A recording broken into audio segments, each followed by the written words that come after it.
where legends breathe again. Eldmyth. The mists of time part for us now, revealing a realm where myth and memory intertwine. We journey not to the sun-drenched peaks of Olympus, nor to the bustling halls of Asgard, but into a deeper, more profound silence. We descend into the world of the Norse, a world of stark contrasts, of ice and fire, of heroic feats and inevitable fate. And in the heart of this ancient belief system lies a figure, a place, a concept so fundamental to the Viking worldview that to ignore her is to misunderstand their entire cosmos. Her name is Hel. More than a goddess, more than a location, she is the embodiment of the end that comes for all who do not fall in battle. She is the keeper of those who pass from age, from sickness, from quiet sorrow. Her domain, which bears her name, is a land of shadows and echoes, a necessary counterpart to the glorious Valhalla. It is a world of immense, somber beauty, of towering, leafless trees silhouetted against a perpetually twilight sky, where a slow, cold river whispers secrets of the departed.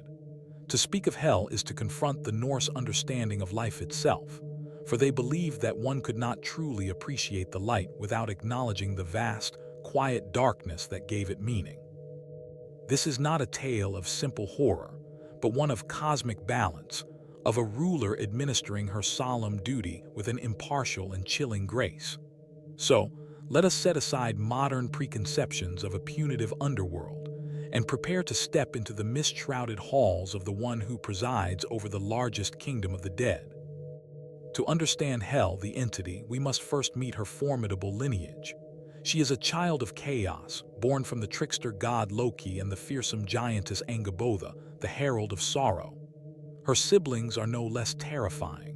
The monstrous wolf Fenrir, fated to devour Odin himself during Ragnarök, and Jörmungandr, the Midgard serpent, so vast he encircles the entire world. This trio represented the most potent and destructive forces the Norse gods could conceive of, and their very existence was a threat to the cosmic order of Asgard. The prophecies surrounding them were so dire that the Allfather Odin himself took action. While Fenrir was bound with magical fetters and Jörmungandr cast into the sea, the young Hel was dealt a different, yet equally profound, fate. She was cast down from the world of gods and men into the cold, dark depths of Niflheim, one of the primordial worlds of ice and mist. But Odin, in his wisdom, did not make her a prisoner. Instead, he bestowed upon her a throne. He granted her authority over the vast territories of the dead, decreeing that she would rule over all those who died of sickness or old age. Thus, the outcast child became a sovereign, her banishment transforming into a coronation. She was given 9 worlds to govern, a staff of office, and the name of her realm, Helheim, was sealed in the legends of the North. Helheim, her kingdom, is a realm of profound and eerie stillness.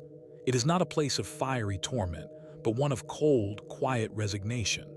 Imagine a landscape locked in perpetual dusk, where the sun is a forgotten memory. The air is chill and heavy, carrying the scent of damp earth and old frost.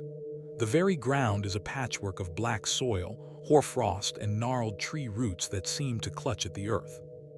The most famous entryway to this domain is a cavernous passage known as the Helgrind, or Hellgate, a towering arch of jagged, frozen stone, perpetually guarded by the monstrous hound Garmr, a beast as fearsome as Cerberus of Greek myth, whose howls can be heard echoing for miles, a dire warning to any living soul who dares approach.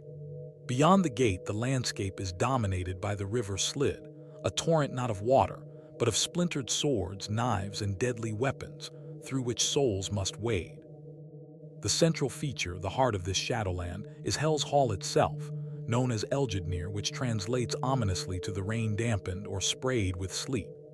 It is a palace of sorrow, its vast roofs dripping with perpetual condensation, its tables set with a feast named Hunger and a knife called Famine. This is not a place of punishment for sinners, but a reflection of a life ended not by glory, but by the slow, inexorable decay of the body. The daily reality of Hel's rule is one of immense, bureaucratic solemnity. She is not a torturer, but an administrator of the dead, a queen who oversees the vast and monotonous existence of the departed. Her servants are shadows themselves, tasked with maintaining the grim order of Eldmyth. Her manservant is named Ganglati, whose name means the lazy walker, and he moves with such excruciating slowness that even simple tasks take an age. Her maidservant is Ganglot, the lazy one, who is even slower. This is not incompetence but a reflection of the realm's very nature. Time here has lost all meaning and urgency. The dead, known as the straw dead for their mundane passing, exist in a state of listless eternity. They sleep, they wander the misty fields, they sit in the great hall, but all passion, all joy, all pain is muted into a dull, everlasting hum. They are not tormented by demons, but by the absence of life itself. This is the true horror and beauty of Hell's domain. It is a land of echoes, where the vibrant tapestry of a human life is reduced to a single, fading thread. Hell herself presides over this with a calm, detached authority. She is the final judge of a life's quality, not in a moral sense, but in a cosmic one, determining the final resting state for the majority of humanity. The most famous myth that brings the goddess Hel into direct conflict with the gods of Asgard is the tragic tale of Baldur the Beautiful.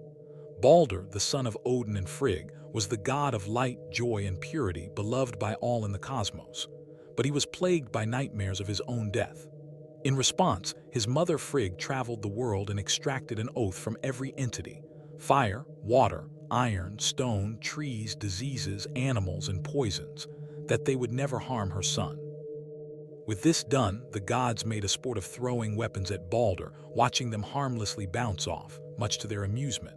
But the trickster Loki, seething with malice, discovered one thing Frigg had overlooked: the mistletoe, a young and seemingly harmless plant. Loki fashioned a dart from mistletoe and tricked Baldur's blind brother, Herder, into throwing it. The dart pierced Baldur's heart and he fell dead, sending all the 9 worlds into a state of shock and mourning. The light of the world had been extinguished.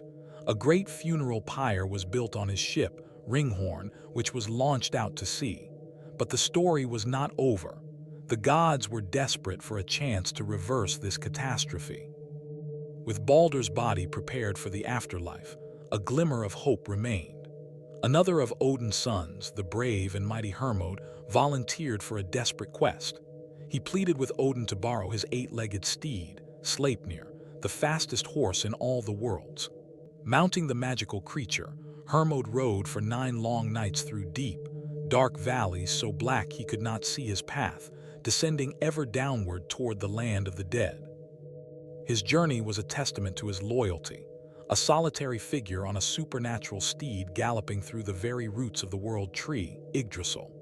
He finally arrived at the formidable Helgrind, where the monstrous hound Garmr bayed and strained at his chains, but Sleipnir, unfazed, leaped over the gate in a single powerful bound. Hermod rode on, undeterred through the misty plains of Helheim, past the listless shades of the dead, until the grim, dripping roofs of Eldmyth came into view. He had achieved what few living beings ever had. He had entered the kingdom of the dead and lived to tell the tale. Now, he had to face its formidable queen and deliver a plea that would decide the fate of the cosmos itself. Hermod, his heart pounding with a mixture of dread and hope, dismounted and strode into the great hall of Eldmyth. The atmosphere was oppressive, the silence broken only by the slow drip of moisture from the ceiling. And there, upon her simple, austere throne, sat Hel. Her dual visage was impossible to read. The living side was as still as marble, while the dead side was a permanent mask of decay. Hermod did not bow, for a god of Asgard bows to no one, but he showed respect as he delivered his message. He spoke of the grief that had gripped all the 9 worlds, of the unbearable loss of Baldur's light. He pleaded with Hel, arguing that Baldur's death was a mistake, a cruel trick that had robbed the cosmos of its greatest joy. He begged the goddess to release Baldur, to allow him to return to the land of the living. Hel listened, her expression unchanging. The silence that followed Hermod's passionate plea was heavier than any stone. The shades in the hall seemed to pause in their endless wandering, as if the very fate of Helheim hung in the balance. Finally, the goddess of the dead spoke, her voice echoing softly in the vast hall, a sound like wind through barren branches. Hel's response was not a refusal, but a test, a condition that revealed her deep understanding of the world above and its complicated nature. She spoke calmly, her voice carrying the weight of eternity. "If Balder is truly as loved as you claim," she said, "then let everything in all creation weep for him. Let every being, every entity, every stone, and every drop of water shed tears of grief for Balder's passing. If all the world weeps for him without exception, then he shall be released from my domain and return to Asgard. But if even one voice refuses, if one single eye remains dry, then he shall remain here with me." A flicker of hope ignited in Hermod's chest. It seemed an impossible task, yet also a simple one. Who would not weep for the beloved Balder? He thanked Hel, mounted Sleipnir once more, and began his arduous journey back to the world of the living, his mind filled with the image of a world united in sorrow. The message was delivered to the Aesir gods, and they immediately set to work. Messengers were dispatched to every corner of the cosmos, and a great weeping began. The trees shed dewy tears, the metals wept rust, and the stones cried with the morning frost. It seemed as though the entire universe was mourning in one harmonious, sorrowful chorus. But in their triumph, the gods had forgotten Loki. The trickster, consumed by his own bitterness and jealousy, had disguised himself as a giantess named Thirk, which means thanks, a name dripping with cruel irony. He found a secluded cave, dark and damp, and when the messengers of the gods finally found him and pleaded with him to weep for Balder, to allow the light to return to the world, the giantess Thirk spoke words that would seal Balder's fate forever. In a voice cracked with false age and malice, she said, "Let Hel hold what she has. Why should I weep for Balder? He never did me any kindness, living or dead. Let Hel keep her prize." And with a cold, hard heart, Loki refused to shed a single tear. The condition was broken. The harmonious chorus of grief was shattered by one voice of pure spite. When the news reached Asgard, the hope that had blossomed so brightly was extinguished, replaced by a deeper, more profound despair. Balder was lost to them. He would remain in Hel's hall until the world itself came to an end. This story cemented Hel's role not as a villain, but as an unwavering arbiter of fate.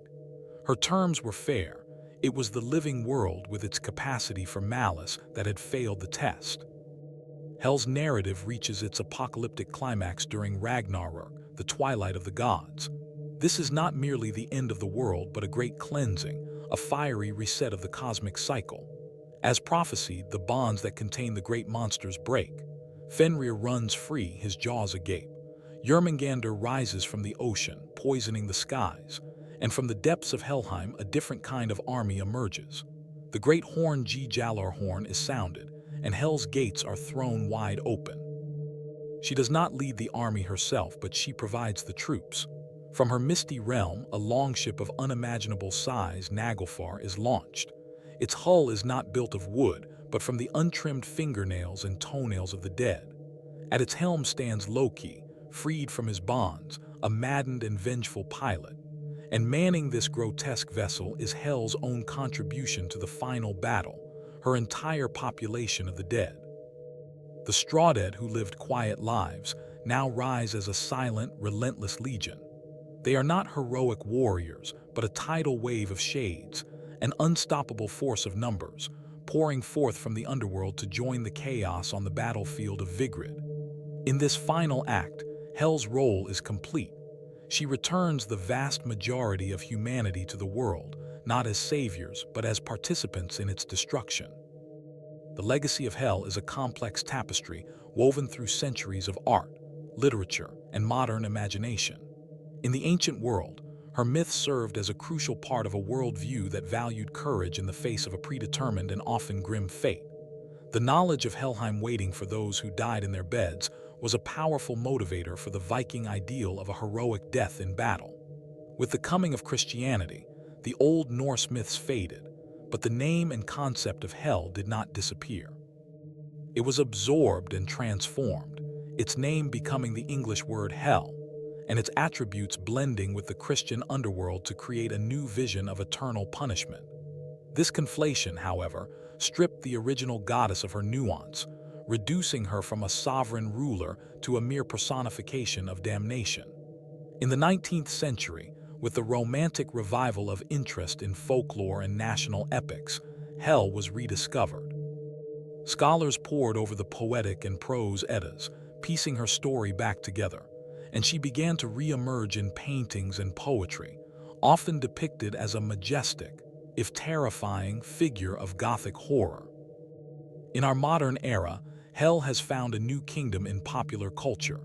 She is a recurring figure in fantasy literature, from comic books to blockbuster films and video games. Here, her character is often reinterpreted, sometimes as a straightforward villain, other times as a more sympathetic anti-heroine, a misunderstood ruler of a necessary realm. Video games, in particular, have given players the chance to walk through her misty domains, confronting her as a final boss or seeking her audience for a quest. This modern Hel is often visually spectacular, drawing on her dual nature for striking character designs, her half-corpse face rendered in gruesome detail with cutting-edge graphics. She appears in heavy metal lyrics, her name evoking a sense of dark power and ancient, pagan strength. Yet in all these interpretations, the core of her original myth remains. She is a figure of absolute authority over the domain of death, a reminder of the inevitable, and a symbol of the balance that must exist between life and its end. She is no longer just a Norse goddess, but an archetype, a permanent fixture in the pantheon of global fantasy. So what are we to make of this sovereign of the silent majority? Hel defies easy categorization. She is not evil, but she is not kind. She is not unjust, but her justice is cold and absolute. Her myth teaches us that the Norse saw the universe as a place of stark choices and inevitable ends. To die in battle was to choose a path of glory and feasting, however temporary.